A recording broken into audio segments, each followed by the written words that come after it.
विघटनकारी आणि अविघटनकारी असे जे पदार्थ आहेत त्या सगळ्या संदर्भात एक निर्णय आपल्या शासनाने घेतला होता आणि एक अधिसूचना त्यांनी काढली होती की प्लास्टिक जी पिशवी आहे त्याचं उत्पादन आणि वापर बंद केला पाहिजे. म्हणजे केंद्राचे काही नियम आहेत आणि आपल्या राज्याचे नियम आहेत आणि महानगरपालिका म्हणून ते सगळे नियम आपल्याला फॉलो करायला लागतात आणि सांगितलं की त्यावेळेला थोडेसे उत्पादन करणारे या सगळ्यांचा थोडा रोष होता की असं कसं आप तुरंत जल्दी निर्णय घ्यायचा आणि म्हणून शासनाने म्हटलं की टप्प्याटप्प्याने का होईना आपल्याला हे करणं गरजेचं होतं आणि त्यामुळे 50 मायक्रॉनपेक्षा घराघरातून पुढे नेला पाहिजे. तुम्ही म्हणाल आता उत्पादनच करायला कशाला शासन प्लास्टिक येतं तर ते सुद्धा तुम्ही डस्टबिन मध्ये नाही टाका, ते तुम्ही वेगळं ठेवा. माझ्या घरामध्ये कॉर्नर आहे, माझ्या घरामध्ये मी 17-18 वर्ष झाली गेली कंपोस्टिंग करतेच. माझं एक भाजीचं एक तुकडा सुद्धा घराच्या बाहेर जात नाही. पण प्लास्टिक जे तुमच्या घरामध्ये येतं तर घराचा एक कोपरा त्याच्यामध्ये एखादी पिशवी ठेवा आणि घरामध्ये दुधाच्या पिशव्या आल्या त्या चांगल्या धुवून तुमच्या ह्याच्यावर केल्या पाहिजेत. ते आपण पूर्वी लसूणवाल्याला करत होतो, आता आपल्याला पैशाची खूप आबादी येते त्यामुळे आपण तेही बंद केलेलं आहे. पूर्वी आपण दुधाच्या पिशव्या साठवून ठेवायचं आणि लसूणवाल्याला देतो. आता लसूणवाले सोसायटीमध्ये कोणी परवानगी नाही, तो भाग वेगळा. पण छोट्या छोट्या तुम्ही अशा जर प्लास्टिकच्या महिनाभरामध्ये ज्या आल्या एका कोपऱ्यामध्ये ठेवा, तुम्ही आम्हाला सांगा, आम्ही तुमच्या घरी येऊन घेऊन जाऊ. आता इथे सुभाष कुलकर्णी साहेब बसलेले आहेत, त्यांच्या आम्ही साहित्य मंदिरमध्ये आवाहन केलं, तिथं बोर्ड लावला आणि लोक त्यांच्या तिथे आणून प्लास्टिक देतात. आम्ही आठवड्याला ते प्लास्टिक उचलतो. तर आता हे पर्यावरणाचं कसं स्कीम वर्क सगळ्यांचं काम, नुसतं संस्थांचं काम नाही, नुसतं महापालिकेचं काम नाही. तर मला असं वाटतं की सगळ्यांनी मिळून जर हे घेतलं की नाही मी वापर करणार प्लास्टिकचा, माझ्याकडे कापडी पिशवी नक्की असेल आणि इतक्या स्वस्तामध्ये कापडी पिशवी आपल्याला शिवून मिळतात. पण इतर तुम्हीच शिवत असाल तर आता इथे महिला बऱ्याचशा बसलेल्या आहेत, महिला मंडळाच्या महिला आहेत, असे प्रोजेक्ट घ्या ना तुम्ही, कापडी पिशव्या बनवा, अगदी स्वस्तामध्ये विका.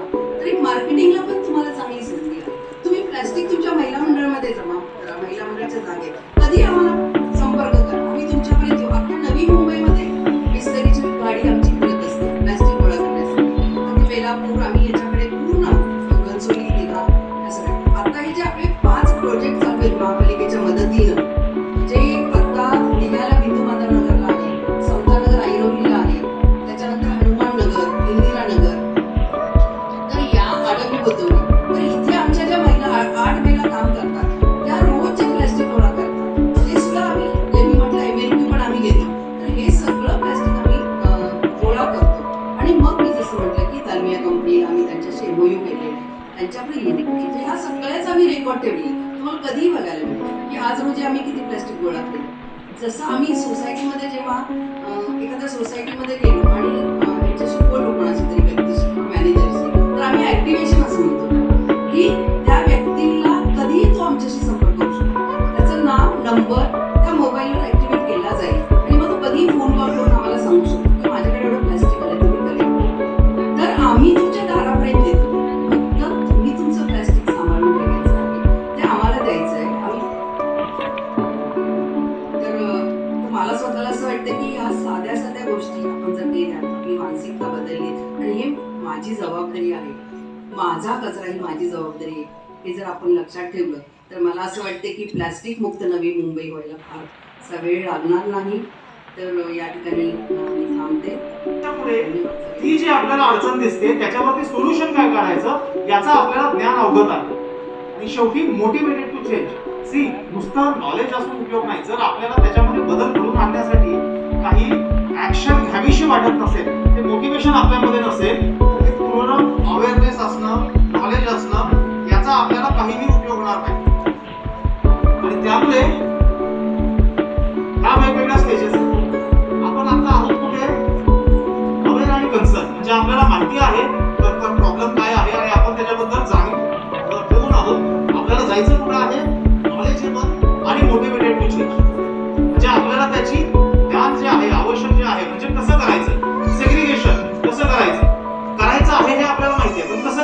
पण माहित असणं अपेक्षित आहे. मोटिवेटेड टू चेंज म्हणजे ठीक आहे, करायचं आहे, सगळे म्हणतायत, महानगरपालिका म्हणते, लोक म्हणतायत, टीव्हीवरती अमिताभ बच्चन सुद्धा म्हणतो, पण करायचं कसं आणि मी करण्यासाठी इच्छुक आहे का, याच्यासाठी मोटिवेटेड टू चेंज हा जो मुद्दा आहे तो तेवढाच क्रुशियल आहे. सध्या महानगरपालिकेच्या वतीने ज्या ऍक्टिव्हिटीज सुरू आहेत त्याच्यामध्ये ऑलरेडी काही एनजीओचा बरोबर असोसिएशन आमचं आहे, त्यांच्याकडनं घेतल्या जाणाऱ्या ऍक्टिव्हिटीज कुठल्या त्याचं साधारणतः इथं ब्रीफ दिलेलं आहे. आपण प्लास्टिक मॅन सारखा इनिशिएटिव्ह घेतलेला आहे आणि होम कंपोस्टिंगचा अवेअरनेस आपण त्याच्या माध्यमातून पसरवतोय. दर आठवड्याला मॅनग्रोव्हचं क्लीनअप करणारी आपल्याला एनजीओ असोसिएटेड आपल्या सोबत आहे. त्याचबरोबर बुक बँक, बर्तन bank, cloth bank, food bank या सगळ्या ऍक्टिव्हिटीज एनजीओच्या माध्यमातून केल्या जातात. झिरो वेस्ट स्लम हे अत्यंत सक्सेसफुल मॉडेल भारतामध्ये अत्यंत नावाजलं गेलेलं आणि त्याच्यामध्ये आपण पायोनियर आहोत. ती ऍक्टिव्हिटी जी आहे ती एनजीओच्या माध्यमातून चालवली जाते.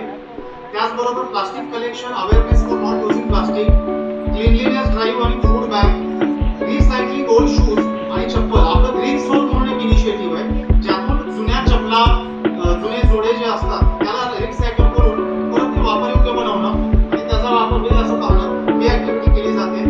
मॅक्रो क्लीनअप बद्दल आपण बोललो. त्याचबरोबर ई वेस्ट कलेक्शन याच्यासाठी सुद्धा आपल्याकडे एक ऍक्टिव्हिटी आहे ज्याच्यामध्ये काही लोक आपल्यासोबत असोसिएटेड आहेत. सॅनिटरी वेस्ट जे आहे, सॅनिटरी पॅड वेंडिंग मशीन आणि त्याचं इन्सिनरेटर जे जाळण्यासाठी ते लागतं त्याच्यासाठी आपल्याकडे लोक असोसिएटेड आहेत. घरगुती शौचालय, IHHL individual household latrine, awareness programme for plastic bag या सगळ्या ऍक्टिव्हिटीज ह्याच्यामध्ये आपल्या बरोबर काम करणारे लोक आहेत. म्हणजे ऑलरेडी आपल्याकडे अनेक लोक आपल्यासोबत काम करतात. या ठिकाणी आपण काय बोलतोय ना हे आपल्याला काही वेळा पण टेक्निकल वाटतं. मी ब्रीफली सांगतो की आपल्याला अपेक्षित काय आहे. पुढे काय आम्ही ऍक्टिव्हिटीज आता राबवणार आहेत. ऍक्टिव्हिटीज म्हणजे यावर्षी आपण काय त्या गोष्टीमध्ये फोकस करणं गरजेचं आहे. महानगरपालिका म्हणून आमचा रीच जो आहे, आमची पहुंच जी आहे ती मर्यादित असू शकते. मी महानगरपालिकेच्या वतीने नागरिकांशी बोलायचा प्रयत्न केला किंवा त्यांच्यापर्यंत पोहोचण्याचा प्रयत्न केला तर कसं करेल मी? माझे अधिकारी आहेत, कर्मचारी आहेत, सफाई कर्मचारी आहेत त्यांच्या मार्फत. मात्र तो एक अप्रोच झाला जो एक्झॉस्टिव्ह नाही, म्हणजे मी 100% लोकांपर्यंत पोहोचू शकत नाही. पण आपल्यासारखे अनेक समविचारी लोक आहेत ज्यांना तळमळत, जे फक्त पगार म्हणून काम करत नाही, ज्यांना काहीतरी बदल घडवून आणण्याची इच्छा आहे, या लोकांच्या मार्फत जर आपण जाण्याचा प्रयत्न केला, आपल्याला जोडणारा धागा कुठला? समविचारी हवा. आपलं उद्दिष्ट सेम आहे.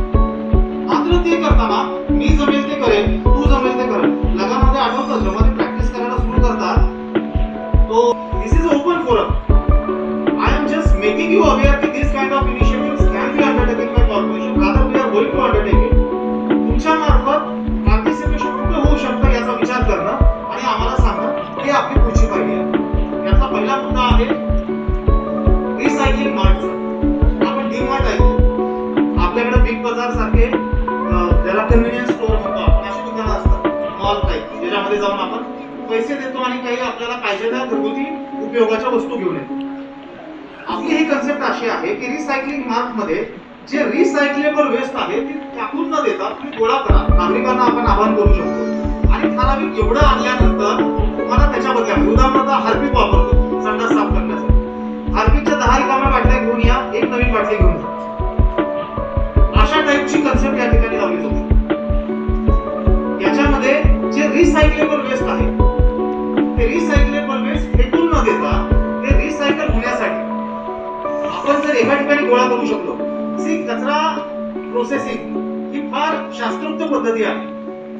घरी निर्माण झालेला कचरा बाहेर फेकून देणं हे तर आता that is a thing of the past. माझी अपेक्षा आहे की कुणीही तसं करत नसेल.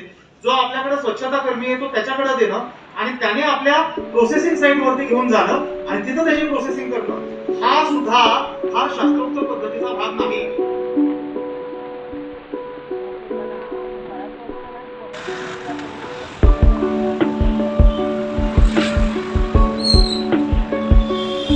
कृष्णानं नारळ पाणी प्यायचे, कशी तब्येत झाली म्हणजे खराब म्हणजे त्याचं पोट दुखतंय, जरा जुलाब होते, त्याच्यासाठी नारळ पाणी घ्यायचं होतं. बऱ्यापैकी घरी गेली होती. आज आम्ही आम्ही गेलो होतो वाशीला विष्णुदास भावेमध्ये महानगरपालिकेचा कार्यक्रम होता तिकडे आमच्या महिला मंडळाच्या आणि महिला बचत गटाच्या आल्या होत्या तिथे कार्यक्रमाला. तिकडून आली मी बसने, बस उतरली पण होती, पण उत्कर्ष म्हटलं नारळ पाणी घेऊन ये, आणि इथे भरपूर मागे फिरली, कुठेच नाही भेटलं नारळ पाणी. आणि भरपूर लांब आली आहे, इकडे आली बाजी मांडली पाहिलेली. याच्या आधी मी दाखवलं तुम्हाला हे डिमांड. आपण आता चाललो इकडे पुढे.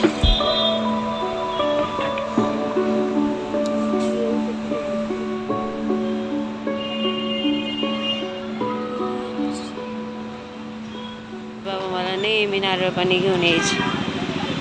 उत्कर्ष बाबांनी 9 महिने मला जवळपास जसं उत्कर्ष राहिलं त्याच्यानंतर 9 महिने मला नारळ पाणी शेवटच्या दिवसापर्यंत न चुकता आणलेले. कधी तर सकाळ संध्याकाळ आणायचे. चला आपण घेऊया. 2 पार्सल दो, एक यहाँ पे दो.